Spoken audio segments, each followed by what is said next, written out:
What up, y'all? DCFAYGOGUY. Today, we're going to be doing something a little different, a little fun. It's something that I kind of thought about doing a while back, but never really did.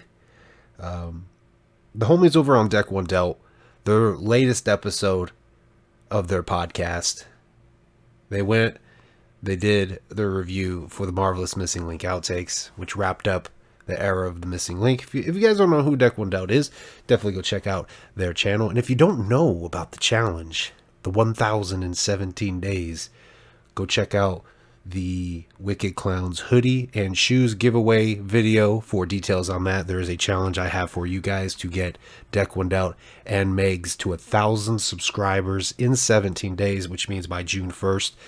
So go check that out for details. But if you don't know who Deck One Dealt is, they do podcasts, they live stream. They'll talk a little bit about Juggalo topics, and then they will listen to an album and drop a review and discuss the album as the album plays. And during their most recent episode, towards the end of it, they came up with like their definitive version of the Marvelous Missing Link, which was an idea they got from the homie John 2 Dope, who did the same thing with Bizarre Bizarre. He took those two albums and made them into one and made like a definitive version of that album. And it was an idea that I really thought was dope when John 2 Dope did it. And I was like, yo, I should do that as well. I never did it for Bizarre. But when the homies from Deck One Dealt did it for the Marvelous Missing Link, I know in the past CPN has talked about like having his definitive version and having a playlist he made where he took out the songs that he didn't care for and added the songs from the outtakes that he felt should have been on the albums. And I've done something like that in a playlist. But Deck One Dealt took it a step further, pulling the idea from John 2 Dope. They took the three albums essentially, and made it into one album. They followed like a little rule, and I'm going to follow that rule here. I figured it's something we could do dope together.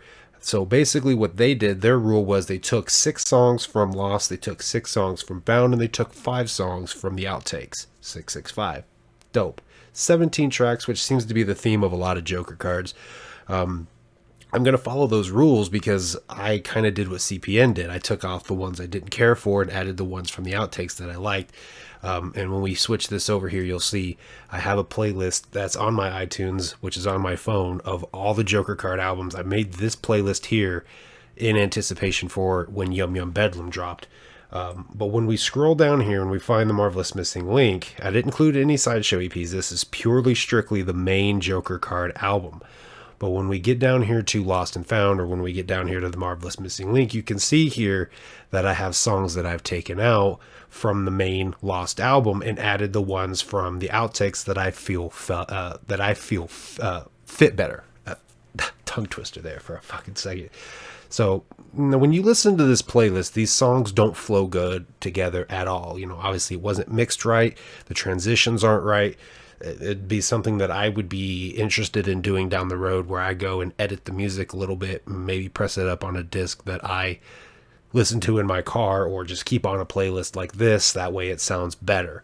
But I feel like going through this, I held myself too conservatively because I enjoyed Lost and Found. I'm not one of the first ones to say I hated that Joker cards. I'm one of the first ones to say that I actually liked the Joker cards as it is.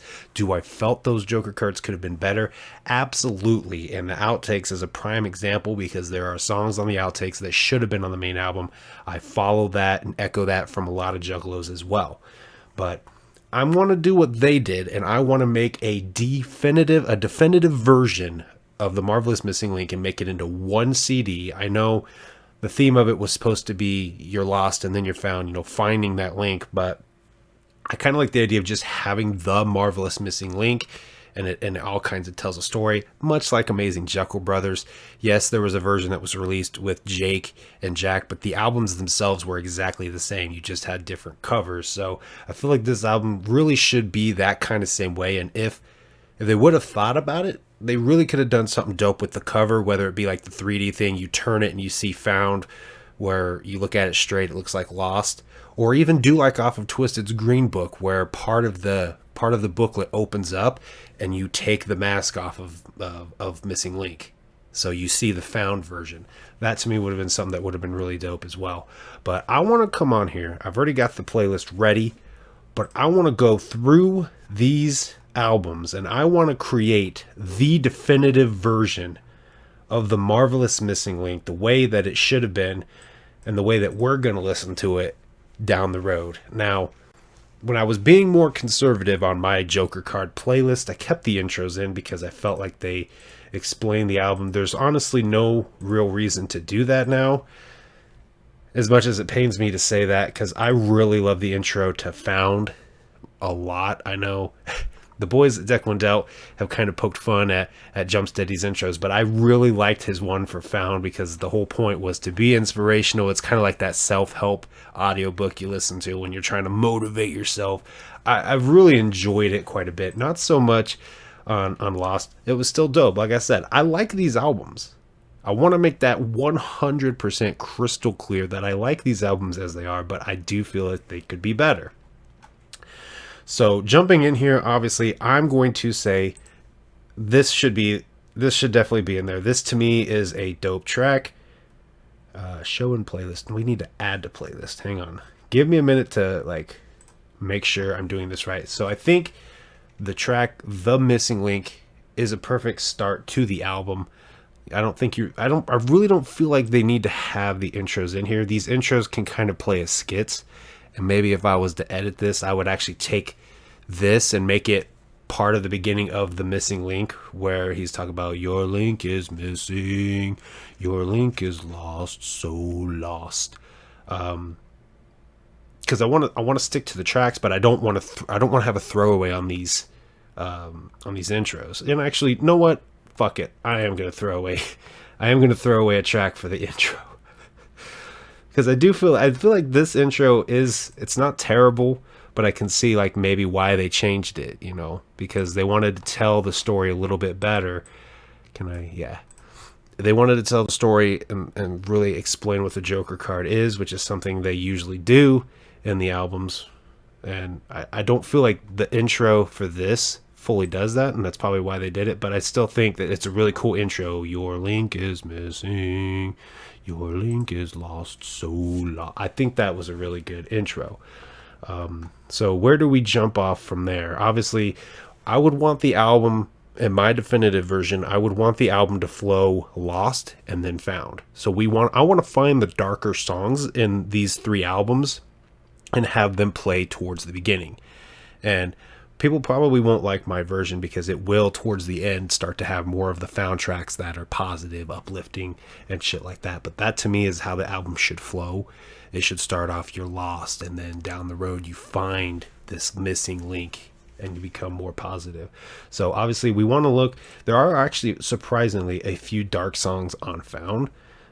Lost at the Carnival is a really dope one. I know some people have said that they felt like it should have been on Lost and not Found.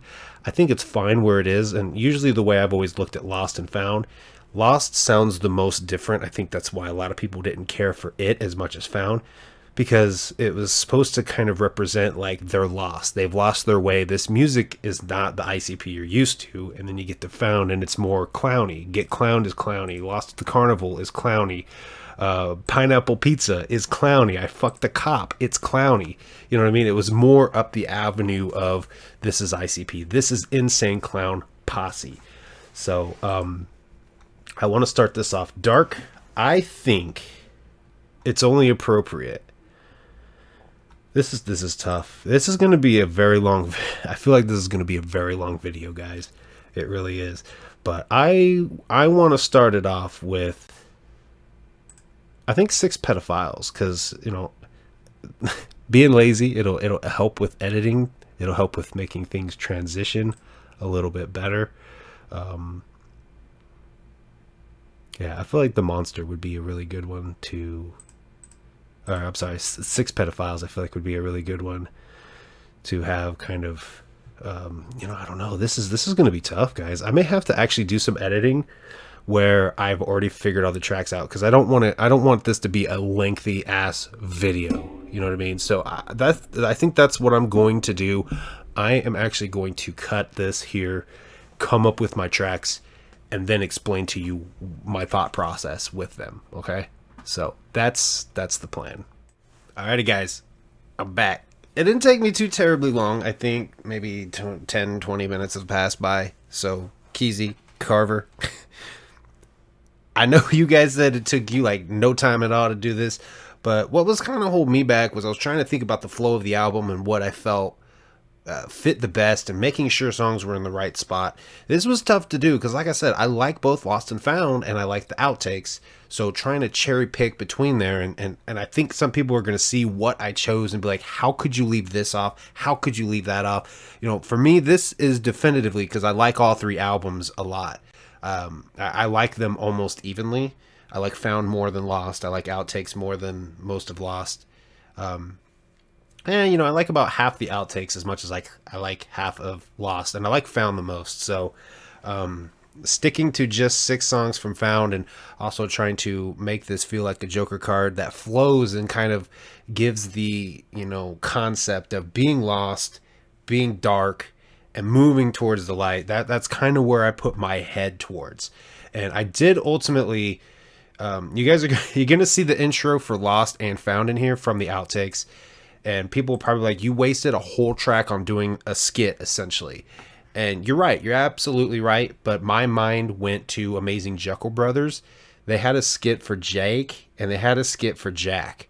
The one for Jack felt so unnecessary that I just stuck to that fucking mistake.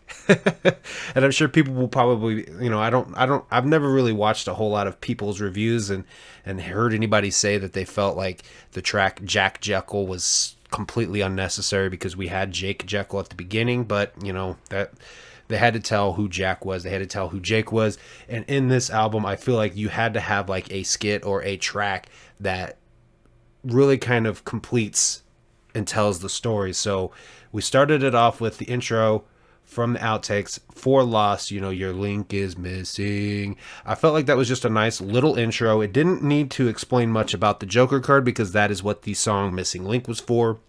You know, in the beginning of the song, Jay talks about that is the question brought forth by him, the third Joker's card from the mighty second deck.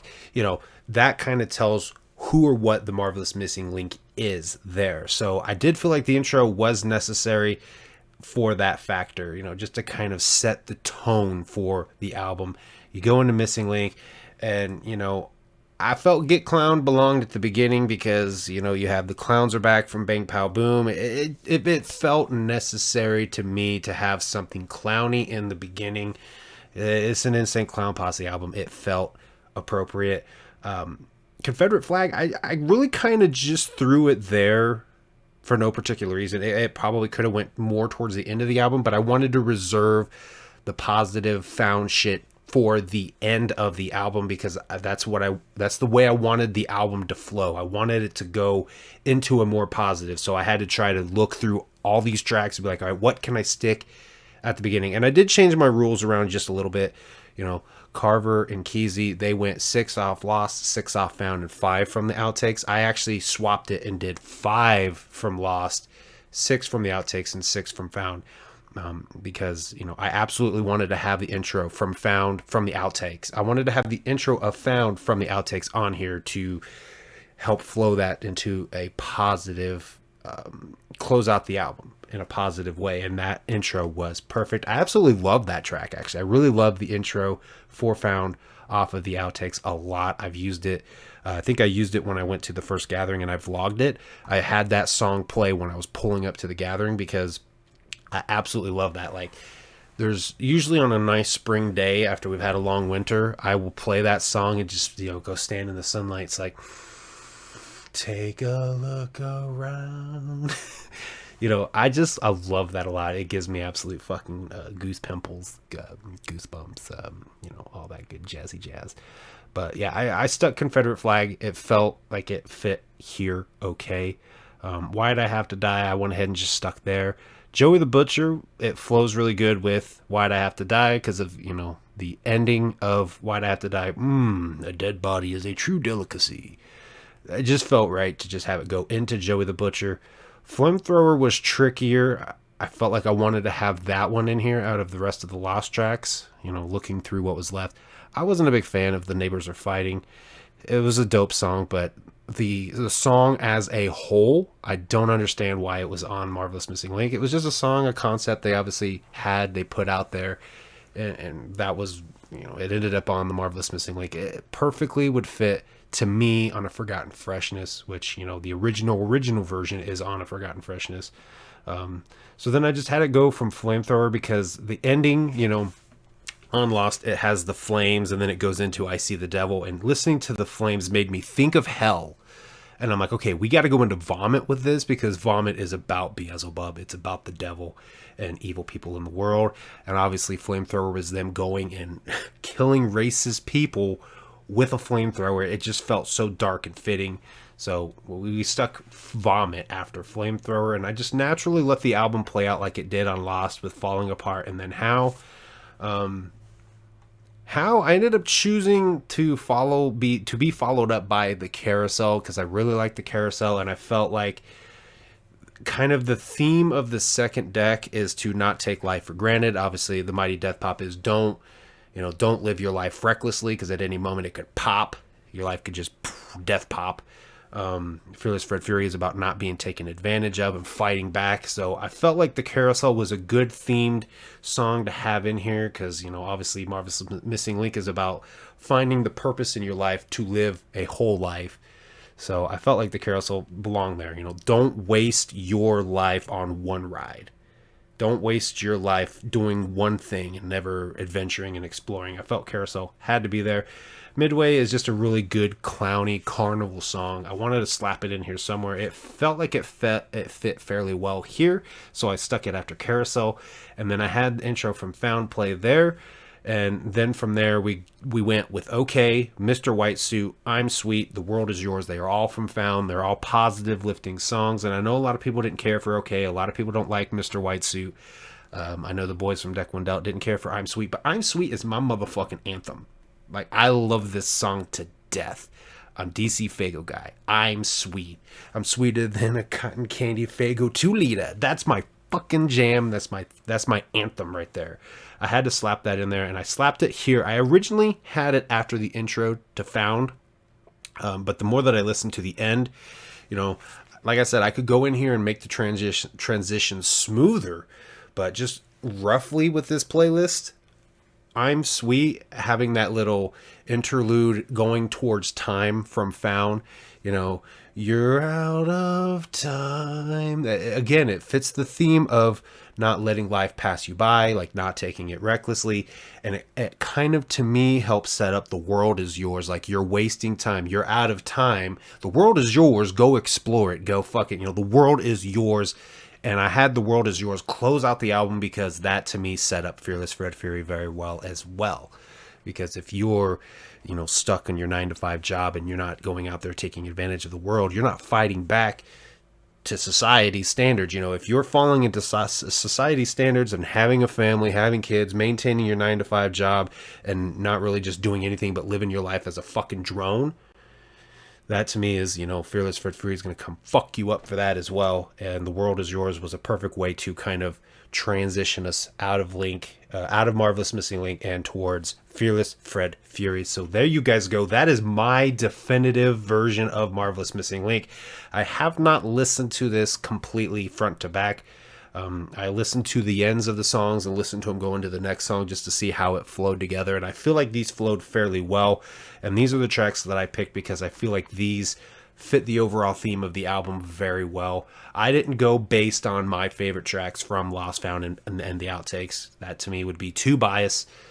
Because, like I said, I liked all three albums pretty much like they were. Each of them felt like they could be improved in this way, or that way. But this is what I chose to go with, and this is a playlist I'm going to listen to, and I want to see how it sounds as a whole, and potentially burn it on a disc as it is without really editing and transitioning it. You know what I mean? I may keep it like this. Don't know, but there you guys go. I made this playlist here on my iTunes. I'm positive, and I'm thinking that this should be available on Apple Music if I shared this playlist. If I understand that concept right, if I'm able to do that, I'll tell you what. Actually, I'll do you guys one better. I will go on YouTube and make a playlist that is titled The Marvelous Missing Link, and then you can head to my YouTube channel like that and listen to a playlist on YouTube if you have YouTube Music or whatever, or if you have the ability and time to sit down and listen to this on YouTube to see what you guys think, and then you can come leave your feedback. But that's what I came up with. That's my definitive Marvelous Missing Link. How the album could have been and how the album may be if I burn that motherfucker onto a disc. But yeah, tell me what you guys think down below. Do you disagree with me? I'm sure a lot of you will disagree with what songs I picked, and you're probably going to be like, why the fuck did you leave this song off? And why did you put that song on? Like, I know a lot of people don't like Mr. White Suit, but I really like Mr. White Suit quite a bit. So, I shook my butt to it when I dropped my review for Found. Come on. But yeah, thank you guys for watching. I will see you guys next time.